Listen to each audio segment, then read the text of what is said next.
रही supreme court से केंद्र को जो झटका लगा है। ईडी निदेशक संजय मिश्रा का सेवा विस्तार जो है उसे सुप्रीम कोर्ट ने अवैध करार दिया है। सुप्रीम कोर्ट ने संजय मिश्रा को 31 जुलाई तक की ईडी निदेशक के पद पर रखने को कहा है। तीसरी बार केंद्र सरकार ने दरअसल उनका कार्यकाल बढ़ाया था। सीधा रुख कर रहे हैं हमारे सहयोगी आशीष भार्गव का। आशीष, केंद्र सरकार के लिए एक झटका है जो ईडी निदेशक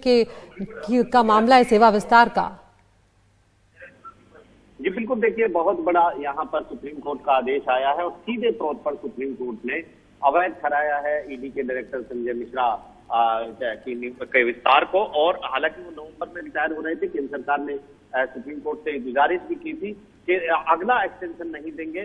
उनको नवंबर तक रहने की इजाजत दी जाए, लेकिन सुप्रीम कोर्ट ने इससे साफ इंकार कर दिया और सीधे सीधे कहा कि जब सुप्रीम कोर्ट ने ये फैसला दिया था कि आगे उनको एक्सटेंशन नहीं मिलेगा, उसके बावजूद संजय मिश्रा को विस्तार दिया गया ऑर्डिनेंस ला करके, वो पूरी तरह अवैध था। High power committee CBI director और ईडी डायरेक्टर को नियुक्त कर दिया, सिर्फ उन्हीं की परमिशन से आगे बढ़ाया जा सकता था। और बड़ा झटका यहाँ पर लगा है, 31 जुलाई तक टाइम दिया। हम ये कह सकते हैं कि सुप्रीम कोर्ट ने ईडी के डायरेक्टर को एक तरीके से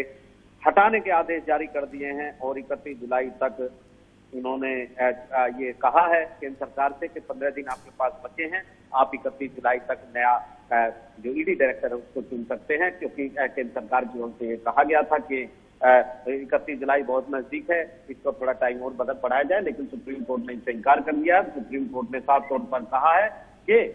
यहाँ पर लेकिन एक राहत भी केंद्र सरकार को दी है, जो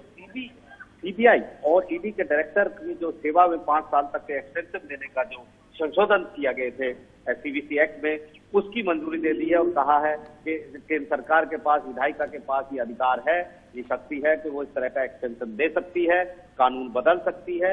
और जो है वो हाई पावर कमेटी के कहने पर ही बदल सकती है। ये याचिकाकर्ताओं की बात को नकार दिया और कहा है इससे किसी के भी मानव अधिकारों का उल्लंघन नहीं होता है, इसलिए लेजिस्लेचर जो है, विधायिका जो है, वो पूरी तरह सक्षम है कि वो इस तरह के जो सुप्रीम कोर्ट के फैसले हैं उसके बाद इस तरह के जो जजमेंट को अलग करने के लिए वो इस तरह के जो एक्ट हैं, कानून में प्रावधान है, उनमें संशोधन ला सकती है। तो केंद्र सरकार को राहत है कि आगे जो एक्ट के तहत सीबीआई का डायरेक्टर या फिर ईडी के डायरेक्टर को एक्सटेंशन देना होगा तो वो कर सकते हैं, लेकिन संजय मिश्रा के लिए सुप्रीम कोर्ट ने पूरी तरह उसको अवैध ठहराया है एक्सटेंशन को और कहा है कि केंद्र सरकार को उनको एक्सटेंशन नहीं देना चाहिए था, ये पूरी अवैध था। लेकिन सुप्रीम कोर्ट ने 31 जुलाई तक का वक्त दिया है संजय मिश्रा का विकल्प तलाशने के लिए। पूरी तरह बड़ा झटका केंद्र सरकार को यहाँ है। वो और कुछ नहीं मांग रही थी, वो नवंबर तक वक्त मांग रही थी। संजय मिश्रा का कार्यकाल खत्म हो रहा था और उन्होंने कहा था कि आगे नहीं बढ़ाएंगे, लेकिन सुप्रीम कोर्ट ने इसे दरकिनार कर दिया है।